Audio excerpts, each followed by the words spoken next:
The Khilafat and Non-Cooperation Movement. In this module, you will learn about the Khilafat and Non-Cooperation Movement that was organized by Indian nationalists against the British.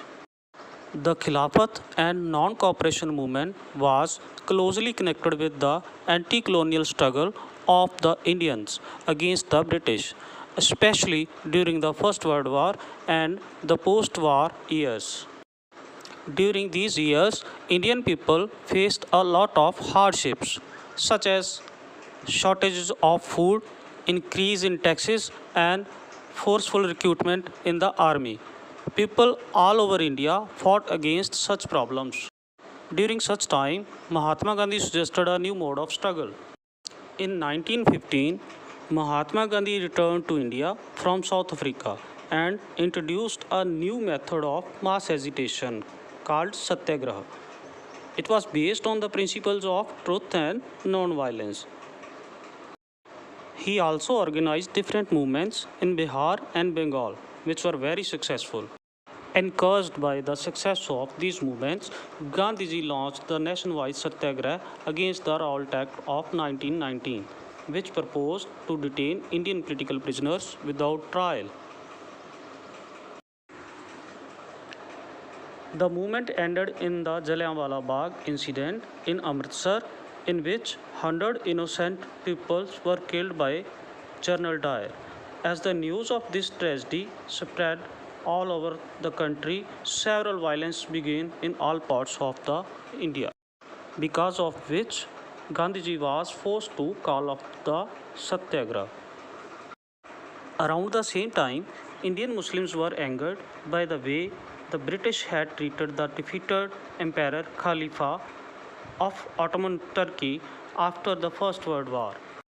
In response to this, Indian Muslim leaders Muhammad Ali and Shaukat Ali proposed to launch the Khilafat movement.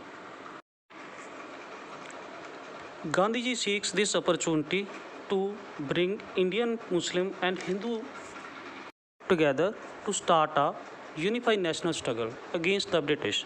This resulted in a launch of Khilafat and Non-Cooperation Movement in the December 1920.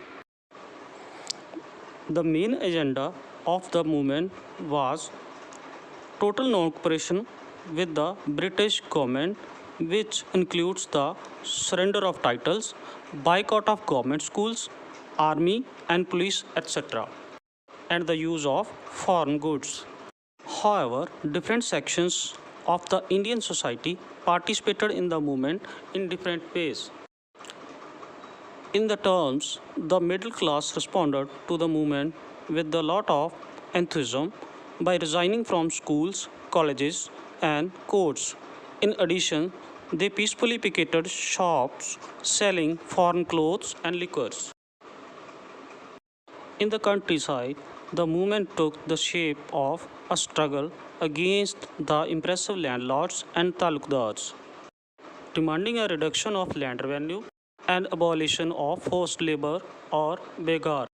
To organize these movements, Audh Kisan Sabha was set up by Jawaharlal Nehru and Baba Ramchandra Sannyasi in October 1920.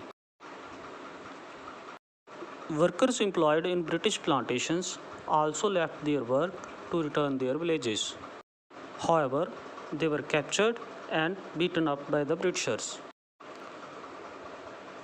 Although the movement managed to join various sections of society to fight against the British rule, the movement started dying out because the Congress was unable to provide alternative institutions and the people were forced to return their government jobs and services. In addition, the Congress workers could not remain non-violent throughout, and there were clashes between the protesters and the British authorities. At Chauri Chaura, in Gorakhpur, Uttar Pradesh, a mob of protesters had a police station fired and killed a number of policemen. Due to this violence, Gandhiji called off the movement in February 1922. Let us recall what you have learned. India had to face many hardships during the First World War and in post-war years, such as shortages of food, increase in taxes, forceful recruitment in the army. In 1915, Mahatma Gandhi introduced the idea of satyagraha to organize mass movements against the British. The Rout Satyagraha movement was organized in 1919, which resulted in Jallianwala Bagh incident, causing the death of hundreds of people. In 1920, the Khilafat and non-cooperation movement was launched to protest against the unfair treatment of Ottoman Turkey by the British. The main aim of the movement was total non-cooperation with the British government and boycott British goods. The movement was called off by Gandhiji in February 1922 after the Chauri Chaura incident.